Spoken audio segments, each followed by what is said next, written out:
Jika X1 dan X2 diketahui ini adalah akar-akar ya dari suatu, ini persamaan eksponen nih.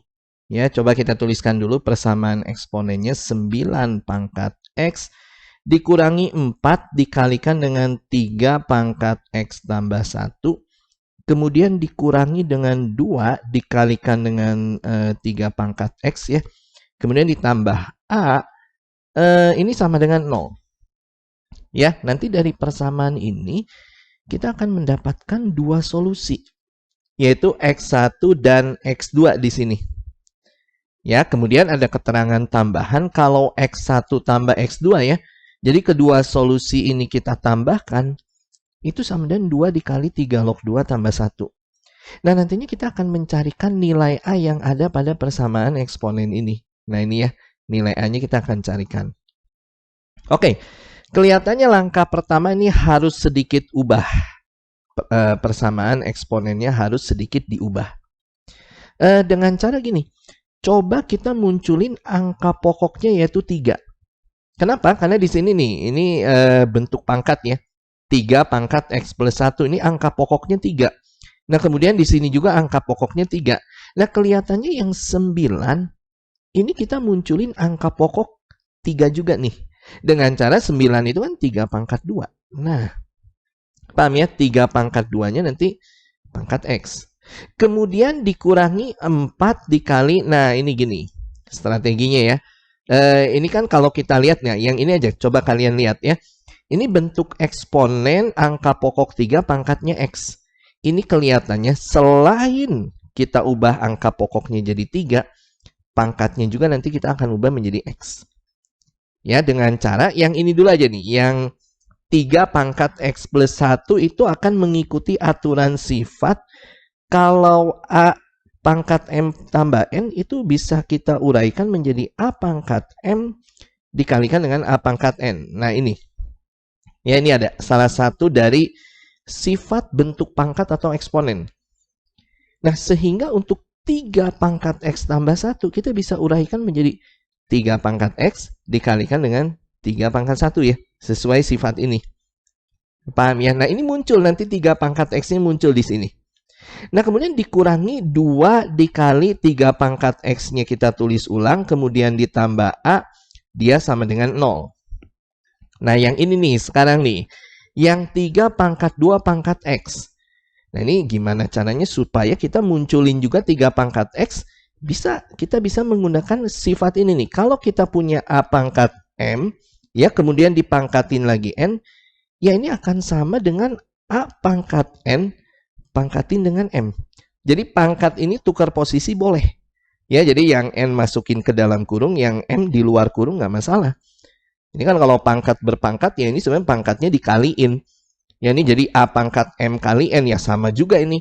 A pangkat N kali M sama aja. M kali N kali M sama aja. Ya, jadi yang ini boleh.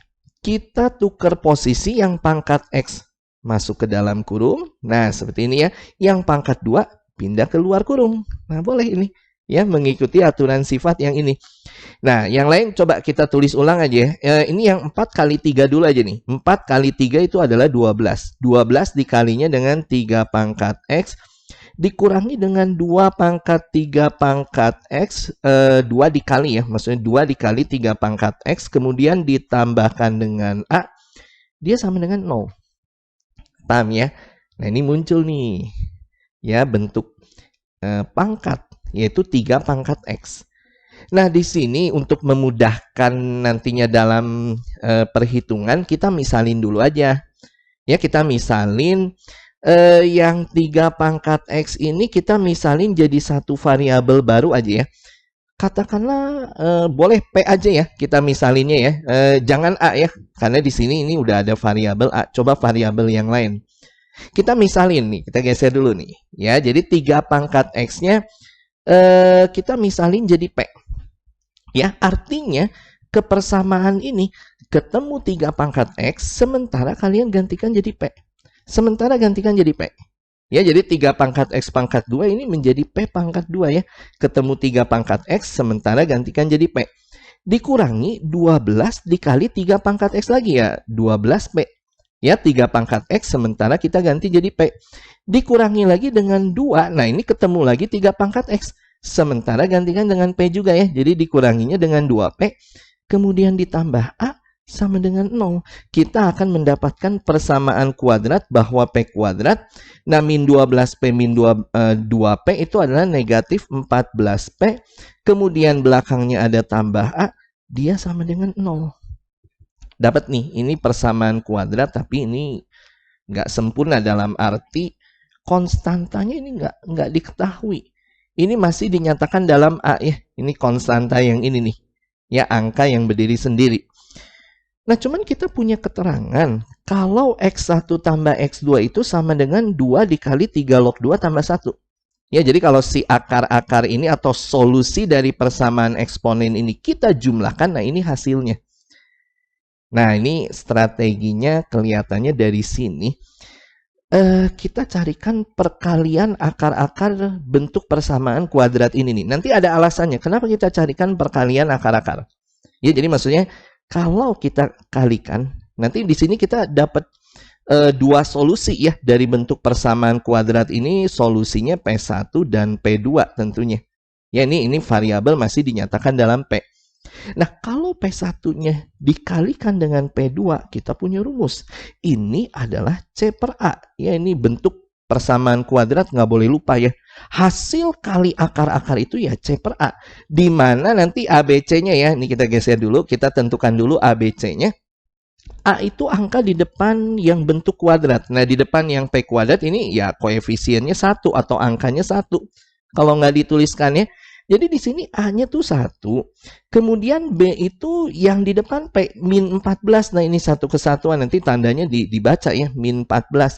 Sedangkan C itu adalah konstanta yang berdiri sendiri. Nah, yang A ini nih. Ya, jadi ya C-nya sama dengan A. Ya, sehingga P1 dikali P2 itu ya C per A ya. Ini kalau perkalian akar-akar ya. P1 kali P2 itu C per A, di mana C-nya itu si A itu sendiri, pernya yang A-nya yang 1 ini kan. Ya, jadi P1 kali P2 ya sama dengan A per 1.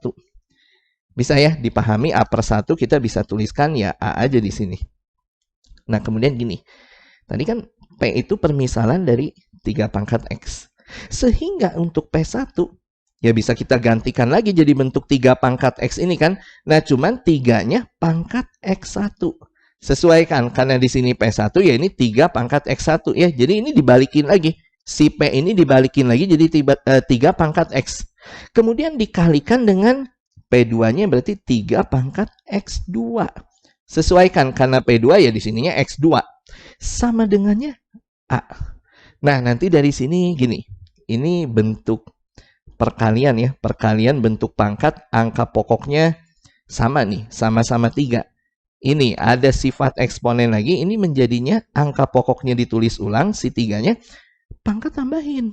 Ya, jadi X1 ditambah X2 sama dengannya A. Nah, ini nantinya di pangkat ini muncul X1 tambah X2. Nah, tadi kan X1 tambah X2 kita punya datanya. Yang 2 dikali 3 log 2 tambah 1 ini kan. Nah, gini aja. Untuk memudahkan, coba kita buatkan bentuk pangkat ini menjadi bentuk logaritma. Ada caranya ya. Kalau kita misalkan punya A pangkat B sama dengan C nih. Kalau kita mau ubah ke bentuk logaritma ya, eksponen nanti nyambungnya ke logaritma. Ini menjadi A log C. Nah, A log C ya. Jadi yang angka pokok dari bentuk pangkat ini dia jadi basis logaritma. Logaritma C itu diambil dari hasil. Hasil dari si bentuk pangkat ini jadi numerus ini kita sebutnya sama dengan pangkat. Pangkat dari ini ya, bentuk eksponen itu jadi hasil dari bentuk logaritma. Oke, kita ubah nih ya. Bentuk ini bentuk pangkat ya atau eksponen. Kita ubah menjadi bentuk logaritma seperti ini. Nah, yang angka 3, angka pokok pada pangkat itu jadi basis logaritma. Nah, yang kecil di sini ya. Kemudian logaritma dari hasil dari pangkat yaitu 3 log A. Nah, nantinya sama dengan pangkat di sini itu jadi hasil logaritma X1 tambah X2. Bisa ya dipahami? Nah, ini cara mengubah bentuk pangkat menjadi logaritma seperti ini. Nah, ini yang 3 log A kelihatannya kita tulis ulang. Yang ini nih, yang X1 tambah X2. Nah, ini nih. Kalian lihat lagi ya ke data soal. Yang X1 tambah X2 di sini, kalian gantikan jadi ini nih, satu kesatuan yang kita kurungin, yaitu 2 dikalinya dengan 3 log 2 tambah 1. Nah, sementara ini kita gantikan jadi gini ya. 2 dikali 3 log 2 ditambah 1. Ya, karena kan X1 tambah X2 memang ya ini di data soal ini. 2 kali 3 log 2 tambah 1. Ya udah kita gantikan aja X1 tambah X2 di sini. Sesuai dengan data soalnya. Nah, kelanjutannya. Ini jadi bentuk persamaan logaritma nih. Ya, dari yang bentuk persamaan eksponen, tiba-tiba berubah jadi persamaan logaritma. Ya, nah ini yang 3 log A-nya kita tulis ulang. Nah, kelihatannya ini yang angka 2.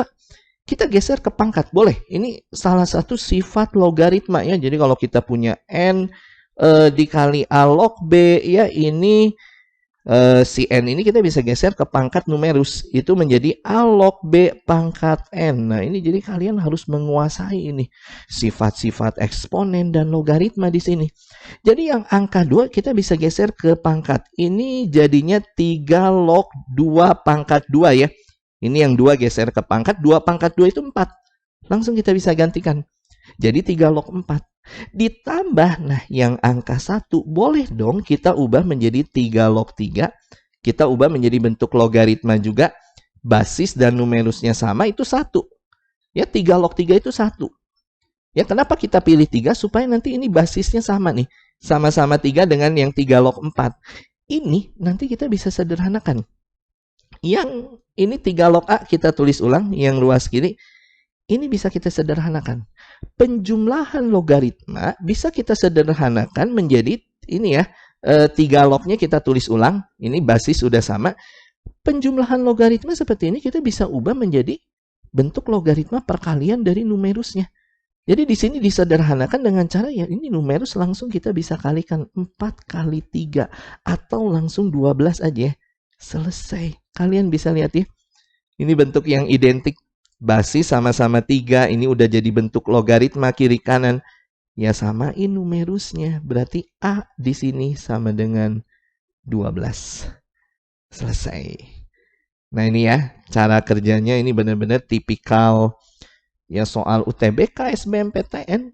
Ya dari bentuk awalnya persamaan eksponen seperti ini berubah menjadi bentuk persamaan logaritma. Kuasai ini. Sifat-sifat eksponen logaritma. Ini ada di materi kelas 10 ya. Untuk kalian yang belum ambil paket kelas 10 boleh segera diambil, pelajari di situ dijelaskan secara lengkap sifat-sifatnya ya, baik eksponen maupun logaritma. Nah, yang ini jawabannya tadi 12 ya. Kita isikan yang D 12. Selesai. Oke.